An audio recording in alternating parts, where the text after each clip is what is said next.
नमस्कार. विभाज मेजवानीमध्ये तुमचं खूप मनापासून स्वागत. मंडळी, आज आपण सोयाबीनची अंड्यासोबत चमचमीत भाजी बनवणार आहोत. ह्या भाजीची पद्धत थोडी वेगळी आहे, त्यासाठी व्हिडिओ शेवटपर्यंत बघा. तुम्हाला सुद्धा ही भाजी नक्की आवडेल. सर्वात आधी मी एका भांड्यात 100 ग्रॅम एवढे सोयाबीन घेतलेत. सोयाबीन आपल्याला भिजवून घ्यायचे आहेत. लगेच भिजण्यासाठी आपण ह्यामध्ये गरम पाणी ओतूयात. आता आपण हे सोयाबीन 10 मिनिटे गरम पाण्यात भिजवून घेऊयात.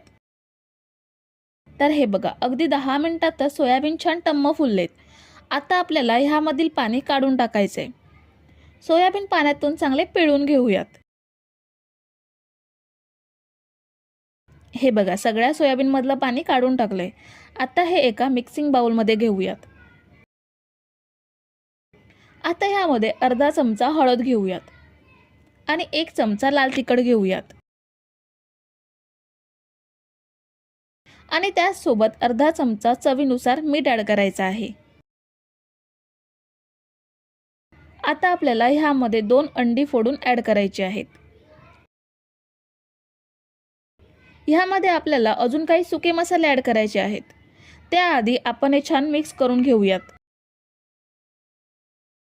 तर हे बघा, आपण हे छान मिक्स करून घेतलंय.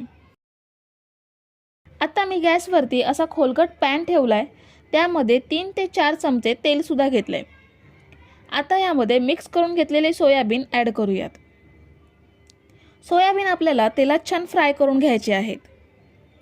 मीडियम टू हाय फ्लेमवरती ह्यांना फ्राय करून घेऊयात. तर हे बघा, अगदी 3 मिनिटातच सोयाबीनचा रंग चेंज झालाय आणि छान फ्राय सुद्धा झालेत. आता हे पॅनमधून काढून घेऊयात. पुन्हा पॅनमध्ये 2 चमचे तेल घेऊयात. आता यामध्ये 1 बटाटा साल काढून असे मोठे मोठे पीसेस करून घेतलेत. तो ह्या तेलामध्ये छान परतून घेऊयात. बटाटा सुद्धा आपल्याला मीडियम टू हाय फ्लेमवरती 2 ते 3 मिनिटे छान फ्राय करून घ्यायचा आहे. तर हे बघा, 2 ते 3 मिनिटे बटाटा सुद्धा छान फ्राय करून घेतलाय. ह्याचा रंग बघू शकता, मस्त फ्राय झालाय. आता हा पॅनमधून काढून घेऊयात. आता आपल्याला पॅनमध्ये लहान 2 चमचे तेल होईल एवढंच तेल घ्यायचं आहे. ह्यामध्ये आता अर्धा चमचा जिरं घेऊयात. जिरं तेलात छान फ्राय झाल्यावरती 1 वाटी बारीक चिरलेला कांदा तेलात परतून घेऊयात. कांदा आपल्याला हलका तिपकरी रंग येईपर्यंत परतून घ्यायचा आहे. तर साधारण 1.5 ते 2 मिनिटातच कांद्याला हलका तपकिरी रंग आलाय. आता ह्यामध्ये लसूण आणि आलं छान किसून मग ॲड केलं. तुम्ही आला लसूण पेस्ट सुद्धा घेऊ शकता. ही सुद्धा कांद्यासोबत मिनिटभर परतून घेऊयात. आला लसूण पेस्ट साधारण मिनिटभर परतून घेतल्यावर ह्यामध्ये पाव चमचा हळद घेऊयात. 1 चमचा लाल मिरची पावडर घेऊयात आणि 1 चमचा गरम मसाला घ्यायचा आहे. हे सुद्धा कांद्यासोबत छान मिक्स करून अर्धा मिनिट सुकच भाजून घ्यायचं आहे. मसाले परतून घेतल्यावर ह्यामध्ये टोमॅटो ॲड करूयात. इथे मी 1 मीडियम साईजचा टोमॅटो चांगला बारीक कापून तो ॲड केला. टोमॅटो सुद्धा छान मऊ होईपर्यंत शिजवून घ्यायचा आहे. त्यासाठी ह्यामध्ये थोडंसं पाणी घेऊयात आणि झाकण लावून हा 2 ते 3 मिनिटे शिजवून घेऊयात.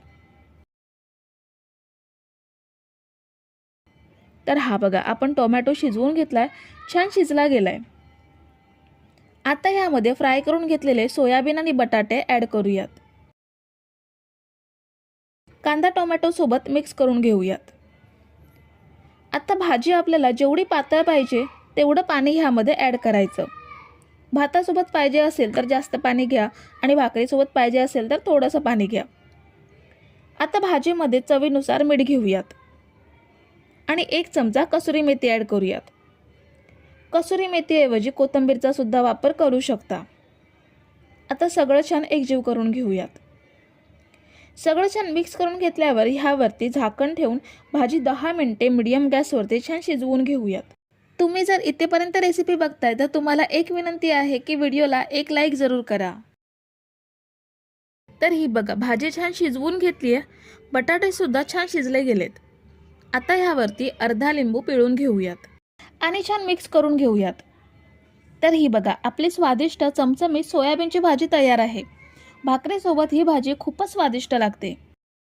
तर मंडळी, रेसिपी कशी वाटली हे कमेंट करून नक्की सांगा आणि व्हिडिओला न विसरता लाईक करा. रेसिपी तुमच्या मित्रमैत्रिणींसोबत शेअर करा आणि चॅनलला सबस्क्राईब केलं नसेल तर लगेच सबस्क्राईब करून घ्या. थँक्यू.